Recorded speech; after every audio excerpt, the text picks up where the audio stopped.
айтады, баяғы 40 жылдық кегін ұмытпайды екен ғой. Бүгінгі тауықтың дауына баяғы байының дауы қосылып, ескі жараны қайта қоздырғаны. Сен қатын біреудің дүниесін қымырқанды қашан қоясың?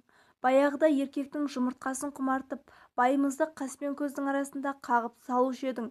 Енді қартайғанда тауықтың жұмыртқасына ауыз салдың ба деп қақпадан шаптыға кірді Үрхия. Оттама, қайдағы жұмыртқа тантып тұрғаның? Тауығыңның артын маған күзеттіріп қойып па едің деп мына жақтан Зағипа да өре түрегелген. Сенің қораң аттап баспағалы қай заман? Өзі жарымағанның сарқытын ішпе деп керек еді маған сенің жұмыртқаң. Өзің барып алмасаң, қораңда қызыл көз қораз ұстап отырсың. Сол жинап алады тауық біткенді. Менің тауықтарым кейінгі кезде үйде жұмыртқалауды қойды. Осы қораға келеді, жұмыртқасын ылғи да саған тастап кетеді. Осыны айтып бет-аузын әжім айғыздаған шүйкедей қара кемпір екі бүйірін таянған күйі, өзінен әлде қайда биік, әлі де өңі таймаған, толықша келген Зағипаға төне жақындады. Мына қалыптарында шаштан алысып бет жыртысуға бар еді. Ендеше өз тауықтарыңа ие болмай не ағып жүрсің деді Зағипа мазақтағандай, Үрхияның бетіне күле қарап. Өздерің дені дұрыс қора ұстамаған соң, байға жарымаған құшырын қандыру үшін осында келсе келіп жүргенде. Одан да көп оттамай қоразымның еңбегін төлеңдер. Өзің сияқты қақпыш кәрілерге жұмыртқа тудыру оңай дейсің бе? Жұмыртқаны қымқырғаның аздай, енді бұзақы қоразыңа ақы алмақ екенсің ғой, деді күйіп кеткен Үрхия одан әрі жақындай түсіп. Ақы алса несі бар екен? Сиырларыңды қашырған үшін жекеменшік бұқаға да ақы төлейсіңдер ғой. Қораз одан кем бе екен? Сен өйтіп сөзді босқа бұрма, деді Үрхия ызадан аузына жөнді сөз түспей.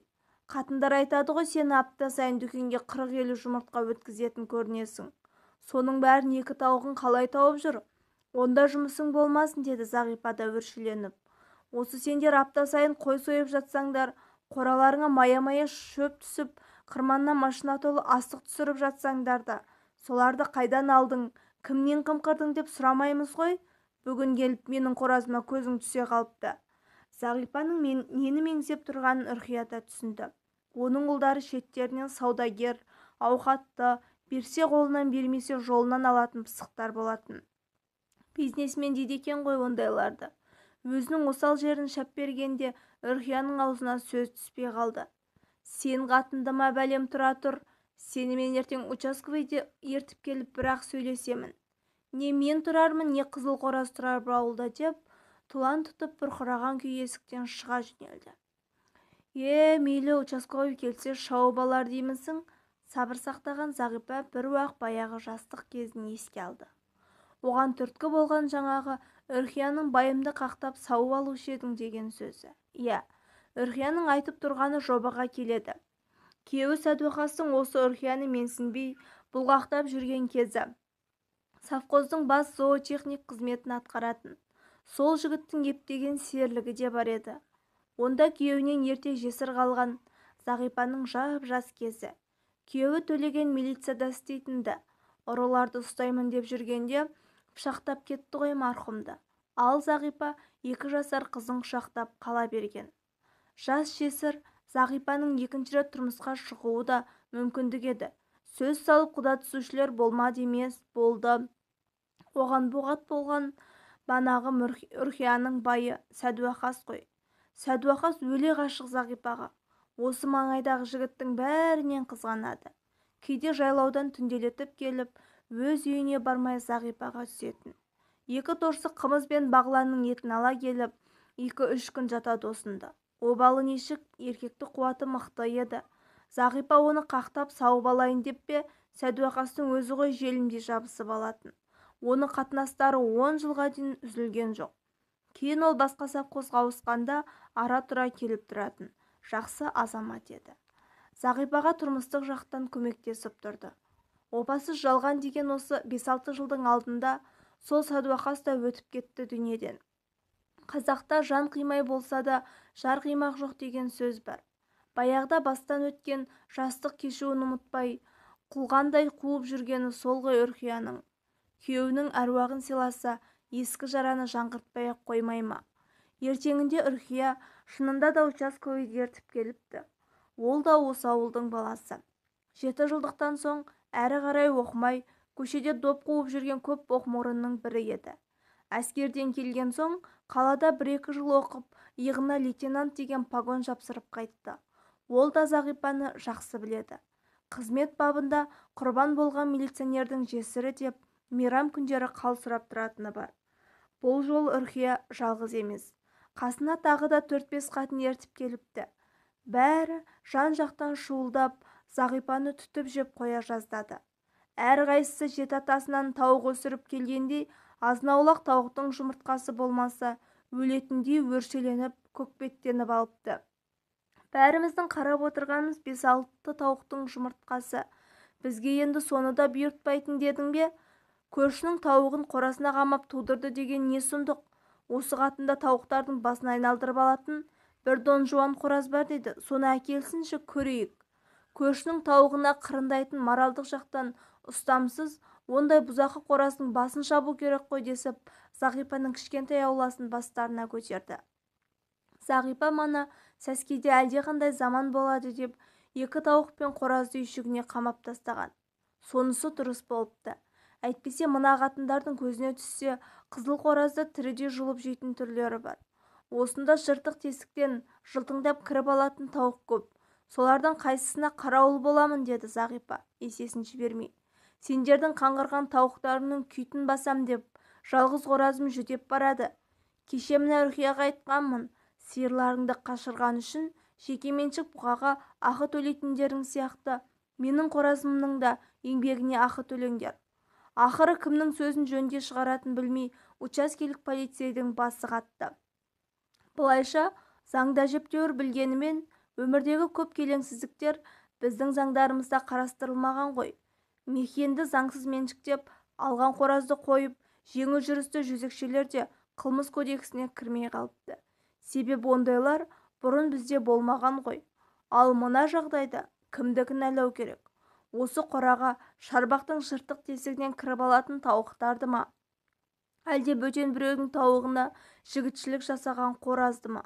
Айтпақшы, ол тауықтарды Зағипа зорлап әкелген жоқ қой. Қораз да өзгенің қорасына басып кірген емес. Мекендер жүрек қалауымен, әлде бір зәрулікпен өздері келіп тұр. Тауықтардың шағылысуы қорлау зорлау деген статьяға жатпайды. Ал жұмыртқа, оны да Зағипа біреуден ұрлап алған жоқ. Қорасына келіп туып кеткен жұмыртқаны кім теріп алмайды? Сонымен қойшы әйтеуір. Участковый ары ойланып, бері ойланып көріп, ешкімді де кінәлі деп таппай, жұмыртқа дауы осымен бітсін. Бұдан кейін әркім өз тауығына ие болсын деген қаулы шығарады. Осы қаулыдан кейін дау-дамай басылып, ауыл іші біраз тыншығандай болған. Зағипаның ауласына қаптап кіріп алатын тауықтар да сирей бастады. Сірә зәтте болған көршілер тауықтарын үйшікке қамап сыртқа шығармай отырса керек. Бірақ бұл тыныштықта ұзаққа бармады. Тауық байғұсты қашанғы тар үйшікке қамап отырады. 4-5 күн өткен соң оларды аулаға шығарған. Ауылда кім қорасын айнала қамал соғып қойды дейсің? Сол баяғы салабасы шыққан жыртық тесік қоршау. Участковыйдың қаулысынан хабарсыз мекендер қызыл қоразды әлі ұмыта алмаса керек. Аңсатқан таныс дауыс естілісімен Зағипаның ауласына қарай зытты ғой бейшаралар. Үйірі қайта толған қызыл қораз өз миссиясын ақаусыз атқарып жүр. Өзі бұрынғыдан да айдынданып, құлпыра түскен. Зағипаның да базары жүріп тұр. Күн сайын етек-етек жұмыртқа. Зағипа бір күн әдеттегідей ауыл дүкеніне жұмыртқа өткізіп тұрғанды. Ойда жоқта Үрхия кемпір ұшырасып қалды. Өңінен жертезек болып жеңілгендік, шарасыздық байқалады. Қайтсын байқұс, ол тағы да қызыл қоразсыз тұра алмайтын тауықтардың дауын көтеріп, участковыйға барған екен. Жұмыстан қажып отырған ол, қойыңызшы шешей, сіздің тауықтың жұмыртқасын аңдымақ түгіл, мен қазір ту биені түгімен, камаздарды жүгімен жұтатын тажалдарды ұстай алмай басым қатып жүр. Бұдан кейін маған жұмыртқа жайында, тауықтардың ашынасы қызыл қораз туралы ауыз ашушы болмаңдар деп Үрхияны қуып шығыпты. Мұны кеңсеге бірге барған қатындардың бірі Зағипаға сол күні жеткізген. Алайда Үрхия әлі де сыр берер емес. Араларында ештеңе болмағандай Зағипаға жайраңдай жақындады. Әй қатын, Құдай біледі, андағы жұмыртқаның қақ жартысын біздің тауықтар туған шығар-ау деп күле тіл қатып. Тым құрыса мал сілекей деп түскен пайдада маған да бірдеңе ұсынбайсың ба? Осы сен қатынның дауы бітпейді екен деп, Зағипа да сәл жұмсарған үнмен, баяғыда байыңның ізін аңдып шу шығарушы едің, енді тауықтың аңдитын болғансың ба? Дегенмен шындықты айтшы, андағы жұмыртқаның бәрін өз тауығың тумаған шығар. Қайт дейсің, бұл да Құдайдың маған берген несібесі деді. Зағипа жеңген адамның әдеті мен пейілін кеңге салып. Құдайдың өз жанын берері жоқ, біреудікін біреуге аударып береді дейді ғой.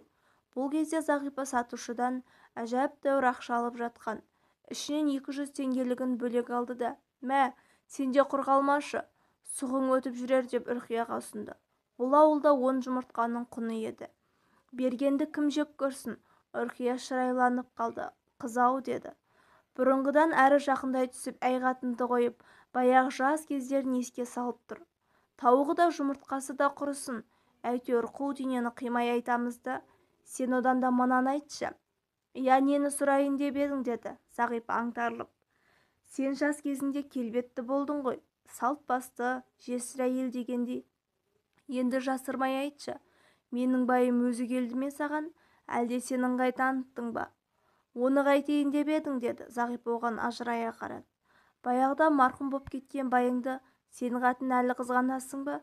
Жоға, жай білей жүрейін дегенімде деді Үрқия қипақтап. Маған Сәдуақас сен жабысып алғандай көрінетінсің. Жабысып алған мен емес. Мен емес, байыңның өзі деді. Зағипа өзін осы арада тағы да үстем сезініп. Сәдуақастың сырын білесің ғой, қадалған жерінен қан алатын. Саған жайлауға не атқонға кеттім дейтінде, біздің үйден шықпай жатып алатын. Не керек? Тәуір-ақ сайрандадық қой Сәкең екеуміз. Осы сөздің ауыздан шығуы мұң екен.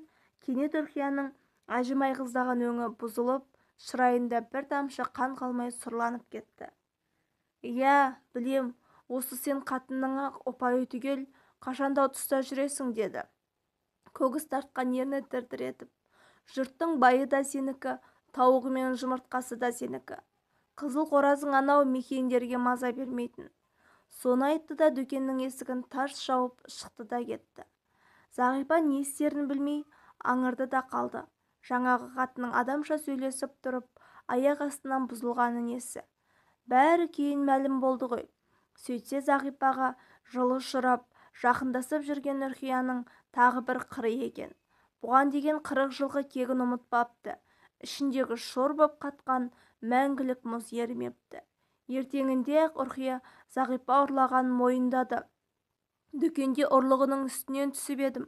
Сасқанынан жартақшасы маған берді деп бүкіл ауылға жайыпты. Зағипа мейлі айта берсін деп қойғанды. Алайда кек қайтарып өш алу мұнымен де бітпеген екен.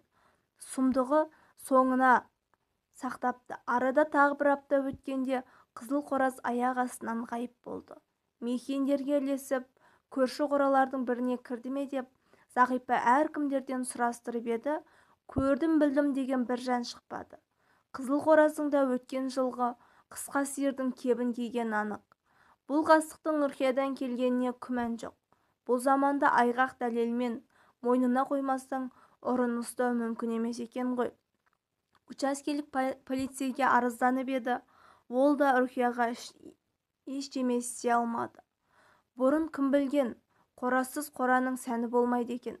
Зағипаның ауасы құлаққа ұрған танадай жым-жырт қаңырады да қалды. Қызыл қораздың уақ-уақ ауланы басына көтеріп шақырғаны қандай еді? Енді соның даусына зар болды.